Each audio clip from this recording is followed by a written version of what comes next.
Entra no segundo dia, no Rio de Janeiro, o julgamento dos assassinos confessos da vereadora Marielle Franco e do motorista Anderson Gomes.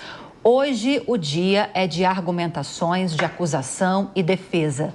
O júri vai definir se os dois ex-policiais militares Rony Lessa e Elcio Queiroz são culpados ou inocentes. Ontem, Lessa disse aos jurados que a vereadora Marielle Franco não era a primeira opção para ser executada.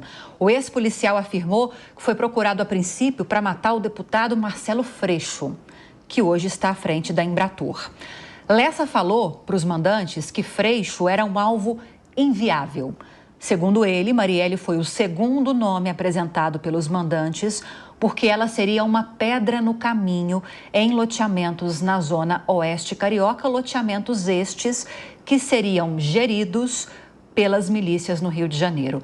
Vou começar com você, Jaqueline, mas para além dessa questão que envolve a segunda opção, que foi Marielle Franco, e por tabela o motorista dela, Anderson Gomes, para quais são as possibilidades de desfecho desse julgamento, na sua opinião? A gente tem um Ministério Público que está batendo na tecla de uma pena máxima, sim, de mais de 80 anos de prisão. Embora eles tenham colaborado, tenham feito delação, o promotor disse que isso não vai fazer com que haja uma redução nesse tempo. Enfim, o que você espera desse julgamento que deve terminar hoje? Sim, sim. O júri é sempre muito bem visto perante a sociedade porque ele tem uma transparência antes de qualquer coisa.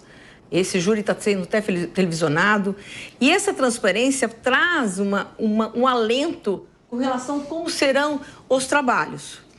Quando nós temos uma situação tão difícil de lidar, que é o caso da Marielle, que envolveu políticos, que envolveu situações de não investigação, de investigação, retardo de investigação, não retardo de investigação, a sociedade está realmente querendo uma resposta.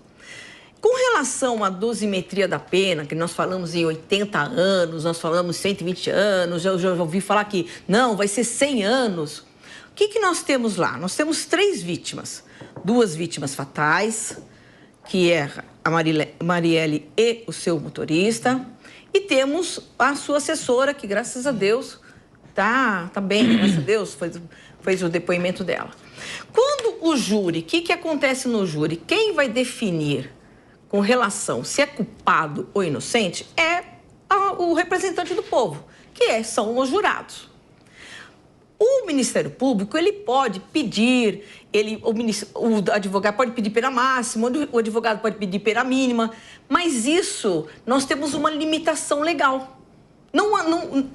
E essa limitação legal, é importante ressaltar, que ela não vem em razão da gravidade dos fatos. Ela está lá. A lei tanto serve para casos midiáticos como para casos de pouca importância, que ninguém fica sabendo. Então, quando eu tenho um jurado pegando e falando o seguinte, olha, eu considero ambos culpados. Eu considero ambos culpados e eu considero ambos culpados com relação à motivação, que foi fútil, com relação à emboscada que ele se viu. Isso serve para quê? O jurado, ele vai simplesmente moldar uma situação para que o juiz possa dosar a pena. Quando eu tenho um pedido máximo ou um pedido mínimo, o juiz não pode, ele não cabe a ele não pode porque ele não tem essa liberdade. Ele vai ter que analisar os requisitos subjetivos, que é o passado de cada um dos réus, para chegar a uma pena e começar a aumentar. Ele não pode simplesmente pular por 30 anos, que é a pena máxima de cada um dos crimes, em razão que eu tenho um crime muito grave. Porque eu tenho essa limitação. Então, eu acredito, lógico, por toda a situação, que hoje haverá, sim, uma pena, ou haverá uma condenação de ambos, evidente, tá? A pena de 80 anos, eu não sei como é que o juiz vai chegar, porque, salvo meu engano, ambos, embora tenham tido uma gravidade enorme nesse crime, ambos são pessoas de passado limpo, em termos de folha de antecedentes. Isso pega, entendeu? Não adianta, mas ele cometeu um crime grave. Tá, mas antes nós temos que analisar o que ele era antes para chegar numa pena base e começar a aumentar. Então, qualquer pleito de pena mínima como pena máxima, hoje nós temos que analisar principalmente os requisitos subjetivos de cada um. Tá? O que se espera? Se espera que haja uma condenação e essa condenação ela não pode ser nenhuma interferência com a delação premiada que ele fez. Na delação premiada, o que acontece? O acusado ele traz para si a sua participação, tanto é que ele tem que confessar, porque senão nós não temos uma delação premiada. A partir do momento que ele traz para si a confissão, ele deda alguém, ele delata alguém, que esse alguém é importante para a investigação. Em troca disso, a lei, desde 2000, a lei 12.850, que trouxe essa delação com esse ajuste nos benefícios, por isso que ela é premiada, ela não entra no mérito, mas ela entra nos efeitos da pena. Então, pode ser que tenha 80 anos, tá, mas o que ficou acertado na delação premiada? Que eu sinceramente, desculpa, não sei, porque essa delação premiada foi acertada entre o Ministério Público, o juiz. Olha, você pode pegar 80 anos, você pode pegar 50 anos, você vai cumprir um sexto. Eu não sei o que está lá escrito, a gente precisava saber. Tá? Então, o quanto vai influenciar essa delação premiada? O que estiver lá e determinado também hoje pelo Tribunal do Júri. O Tribunal do Júri vai dar uma sentença, o juiz irá dar uma sentença dentro de toda a moldagem que o jurado oferecer para ele e dentro das limitações legais. E aí, como é que ele vai cumprir essa pena? Dentro do que foi acertado na delação premiada. Sim. Rony Lessa e Elcio Queiroz, para a gente deixar mais clara a nossa discussão, eles são julgados por 3 crimes. Duplo homicídio triplamente qualificado, porque houve o assassinato de Marielle e de Anderson Gomes. Tentativa de homicídio, imagino, porque a assessora estava dentro do veículo e não chegou a ser atingida. E receptação. E aí as penas juntas podem chegar a 84 anos de prisão cada um, segundo as informações aqui que eu levantei. Agora, Luana, para além do tempo de pena, que isso vai ser uma decisão técnica do juiz ou da juíza no caso, né? Não sei se da juíza no caso. Como a gente tem um tribunal do júri que vai chegar a um veredito diante de crimes tão graves e que ganharam uma exposição midiática tão grandiosa, é difícil pensar que não vai haver condenação, né? Com certeza. E houve até, são réus confessos. Com também. certeza. Eles já estão num processo que é de confissão, como a Jaqueline colocou aqui, dentro de uma delação, trazendo ali os mandantes, né? Eles foram os autores ali que cometeram o crime, o ato, né? De atirar ali, de realmente tirar a vida da Marielle e do seu motorista, mas os mandantes eram o alvo inicial dessa delação para que pudesse concluir a investigação e chegar aí em todo o esclarecimento em relação a esse crime. Eu queria chamar a atenção aqui para 2 pontos, né? Acho que a doutora Jaqueline colocou muito bem aqui o que pode acontecer e o formato desse processo, né? Do júri e tudo mais. Eu acho que é um tema que realmente deixou a sociedade durante muito tempo, como foi um caso que se tornou muito inflamado, ali, sensível para a sociedade, dada a atuação política da própria Marielle, dada a proporção que isso tomou dentro da estrutura pública mesmo, por se tratarem de milícias, tratarem ali de uma atuação contrária a uma participação dela política nas comunidades ali no Rio de Janeiro.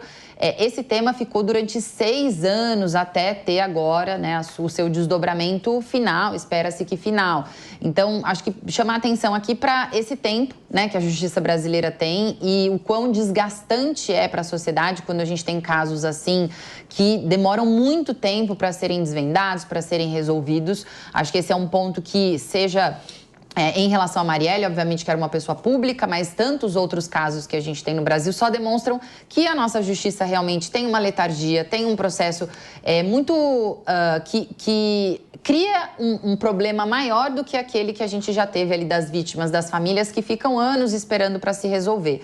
E nesse caso, tinha sim que se dar uma resposta para toda a sociedade, não só para as famílias, obviamente, que tem num primeiro momento a sua dor, que é inestimável, mas para a sociedade como um todo, que como como reflexo desse caso, sofreu muito também apoiadores de Marielle, pessoas que acreditam na política como o caminho do diálogo, enfim, que tem, obviamente, né, a sua frustração com essa tragédia, com esse caso. E o outro ponto é falar também sobre os desdobramentos disso, pensando do ponto de vista de política pública, né? Como é perigoso a gente atuar hoje na política. Nós estávamos falando aqui de violência política, dos números e casos que nós tivemos esse ano na eleição municipal. A Marielle foi, sim, uma mulher que teve uma atuação política muito forte e morreu no exercício do seu cargo, e até, né, o próprio criminoso ali que está na delação, Rony, ele fala que o alvo inicial era o Marcelo Freixo. A gente teve outros casos também esse ano mesmo, irmão da Sâmia Bonfim, que também foi alvo, né, de um homicídio no Rio de Janeiro. A gente está vivendo realmente um momento muito delicado. E esses casos, eles não podem ser banalizados, seja de esquerda, de direita, de centro. A gente está falando do ambiente da política, que é um ambiente de diálogo. Deveria ser um ambiente de resolução de conflitos. E se tratando de uma atuação política com um reflexo em milícias, em forças ali dentro da área de segurança pública que são contrárias à sua função, eu acho que sim, esse caso merece a maior pena possível. Aqui eu não estou falando juridicamente, eu estou falando como resposta à sociedade. Que vai ser o que o júri vai levar em consideração, né? Exatamente, não só o ato em si, mas tudo que ele causou na sociedade e a resposta simbólica que isso tem que trazer. A gente não pode deixar impune ou com uma punição leve um caso que teve tantas camadas, né, da sociedade que ele cavou ali, mostrando buracos muito profundos que a gente não quer que existam. Agora, estou com uma fala aqui, Ellen, durante esse depoimento, fala de Rony Lessa, essa possibilidade levantada, essa proposta que foi feita para se assassinar o Freixo, abro aspas, o assunto começou no final de 2016, surgiu uma oferta com uma seguinte proposta: temos uma coisa para ficarmos milionários, para ficarmos ricos. Em janeiro, encontrei essa pessoa novamente, isso lá antes de 2018, possivelmente em 2018, né? Em janeiro, encontrei essa pessoa novamente e ela me trouxe um nome. Eu ri, imagina só, e falei que se fosse essa proposta de assassinar Marcelo Freixo, não tinha como, que seria algo inviável. Parece uma negociação do que tipo de pão eu vou comprar na padaria, né? Uma frieza, assim. Exato. Só que a diferença é que a gente não compra, não precisa de milhões para comprar um pão na padaria, né? A gente precisa de pouco dinheiro. Acho que a gente teve um transmimento de pensação. Sim. Porque eu tava, assim, de todos os aspectos dessa história macabra, essa parte do depoimento do Rony Lessa me chama muita atenção, porque mostra o ponto, e aí eu volto àquela conexão que a gente está fazendo, em que a nossa política chegou, em que a violência, ela está muito ligada. E aí a gente sabe, o crime organizado hoje, ele está na política, organizadamente na política, né? Então, assim, como essa violência se tornou algo normatizado dentro do fazer político, que é justamente o recurso do Estado para que você não precise usar o seu braço armado, né? Então, quando ele faz essa frase, que ele diz assim, não dá o Freixo, quem sabe a Marielle, né? Assim, peixe pequeno. Então, quem sabe a gente, né? Como assim? Como assim? Ela foi assessora, né? Não só amiga de Freixo, como foi assessora do Freixo, né? Então, isso mostra um grau de doença da nossa sociedade que é muito sério. E que eu acho espantoso que a gente não esteja apontando para isso, debatendo isso todos os dias, dizendo, gente, não dá mais, né? A Luana pontuou aqui, olha, gente, quando você tem um caso que leva 6 anos para ser solucionado, mas e se a gente disser que só 35% dos homicídios dolosos no Brasil vão ser solucionados, né? Os outros 65% a gente não vai nem saber para onde foi parar. Então, quando o Estado mostra sua ineficiência, seja no judiciário, seja no executivo, seja no legislativo, quando a política mostra esse rosto violento, aí você entende por que um candidato disruptivo, que fala um monte de coisas absurdas, tem um apelo popular, porque o cidadão não tem mais nenhuma confiança nas instituições. E isso nos coloca num degrau muito limiar da democracia. Isso é muito sério, é muito sério. Por isso que quando a justiça tarda, ela falha, né? Ela não pode seguir tardando. É por isso que não dá para você incentivar o discurso extremista em eleição, porque o resultado prático é isso. A gente tem 2 vidas aqui tiradas. Uma terceira que por uma sorte não foi, né? Mas é esse o resultado prático de tudo isso. É muito assustador, é muito assustador. Sim.